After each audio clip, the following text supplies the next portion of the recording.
கிருஷ்ணாவதாரத்தை முடித்த பெருமாள் வைகுண்டத்தில் தங்கியிருந்தார்.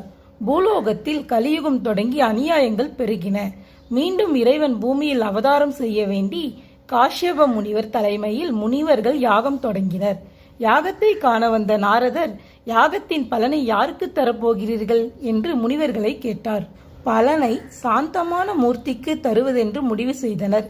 மும்மூர்த்திகளில் சாந்தமானவரை தேடி பிருகு வைகுண்டம் சென்றார். திருமால் பிருகு முனிவரை கண்டு கொள்ளாமல் இருக்கவே அவர் மார்பில் எட்டி உதைத்தார். திருமால் கோபம் கொள்ளாமல் உதைத்த பாதத்தை தடவி கொடுத்தார். பொறுமையும் அமைதியும் நிறைந்த திருமாலுக்கே யாக பலனை தருவதென முனிவர்கள் முடிவெடுத்தனர். மார்பில் உதைத்த பிருகு முனிவரை தண்டிக்கும்படி லட்சுமி சொல்ல திருமால் மறுத்துவிட்டார்.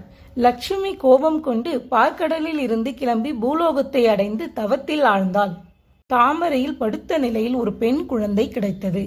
தாமரைக்கு பத்மம் என்ற பெயர் உண்டு. எனவே குழந்தைக்கு பத்மாவதி என்ற பெயரிட்டான். ராமாவதாரத்தின் போது வேதவதி என்னும் பக்தை ராமனை மணாளனாக பெற வேண்டி தவம் செய்தாள். ராமனும் அவளிடம் பின்னாளில் அவளை மனம் செய்து கொள்வதாக வாக்குறுதி தந்தார். அதன்படியே வேதவதி பத்மாவதியாக பிறந்தாள். பிறந்து ஆகாசராஜனின் மகளாக வளர்ந்து வந்தாள்.